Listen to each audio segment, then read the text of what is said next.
Hello and welcome to day 3 of Radiology Residence Week.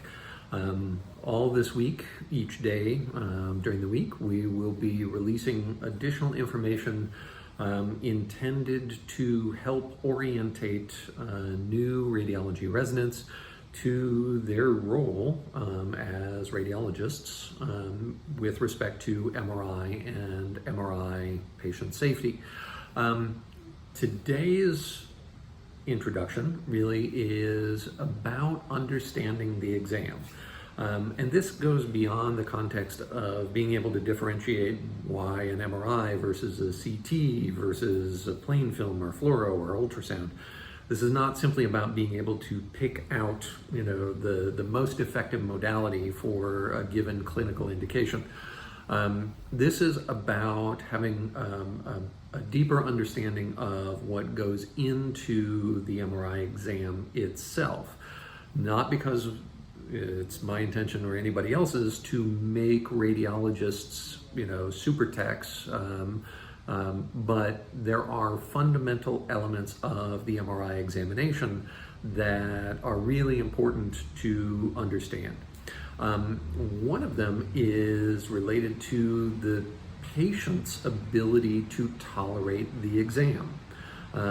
Now, we may think of, well, it's just a question of laying down on the table and holding still for a little bit and we're going to take some pictures and you're going to be done. What level of discomfort or inconvenience is that to the patient? Well, if you have a post-surgical patient, or if the positioning for the exam requires holding a particular body position that causes pain or discomfort, it's going to be difficult for the patient. The patient is going to move, which means we're going to degrade the image quality, which means we're going to degrade the diagnostic value of the study. So it's of fundamental importance that a radiologist understands and appreciates what the potential implications are for different exam types, parameters, patient positioning, and the likelihood that a patient will be able to withstand or tolerate the positioning for a 40-minute exam. And to make accommodations, whether that's pain medications, whether that's a limited exam, in order to get the diagnostic image information that is most needed, while at the same time minimizing the stress or the distress experienced by the MR patient. Another element that is essential for radiologists to know, and this gets confusing, because the exams are referred from your oncology doc or your ortho doc or your neuro doc, and those referrals come in typically with an indication or not for contrast. And radiologists might reasonably understand that the exam and the contrast are being prescribed by the referring physician. That is not the case. The radiologist is the physician for the study, which means you, as the radiologist, are the prescribing physician, both for the study itself, and MRI is in the States, a prescription study, which means that the exam without any contrast requires a medical prescription from you, the radiologist. Similarly, contrast is a prescription drug, and the administration of contrast requires a prescription, and you, as the supervising physician for the study, are the prescribing physician for the contrast.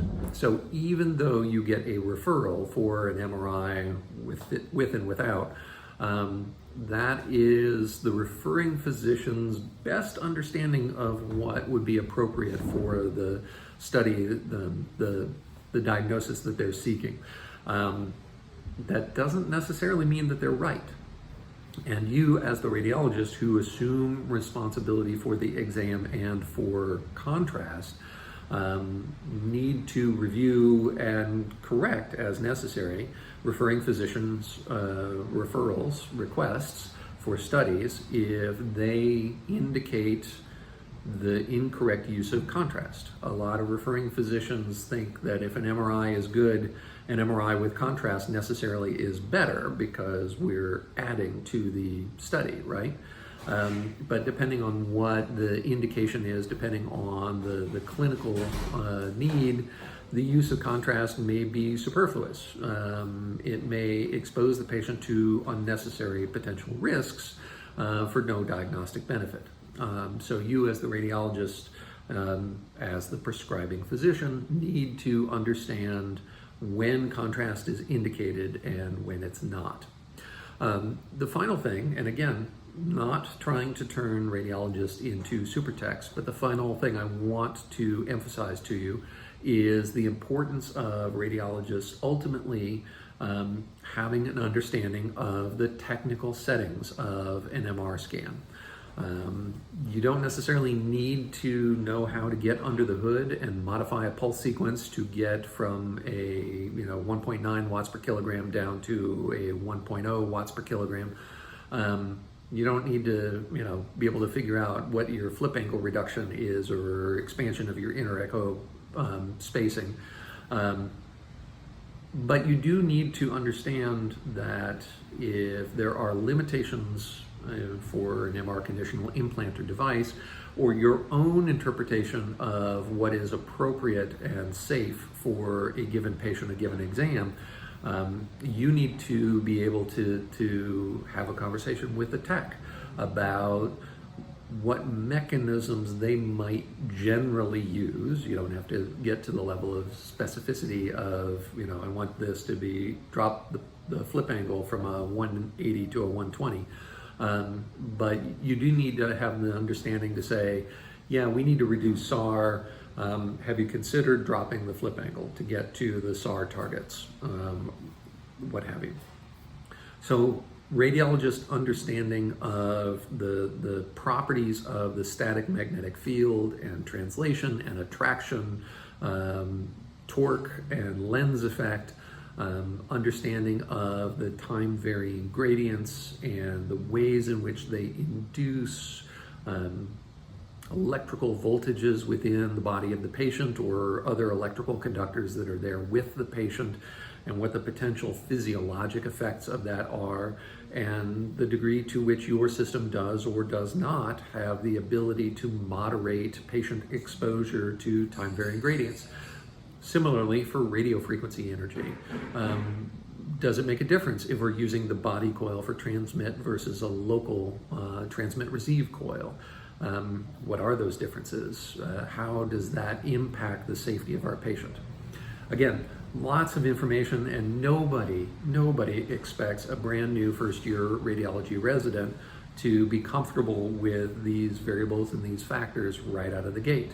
I bring this to your attention, and I invite you to go back and watch the preceding videos because it lends importance to the suggestion of shadowing and sitting with your senior MR technologists and getting a sense of what it is they do to manage the patient, to manage the exam settings, coil selection, parameter settings within the MR system, to understand more of the Swiss Army knife of different modifiable elements of any individual exam.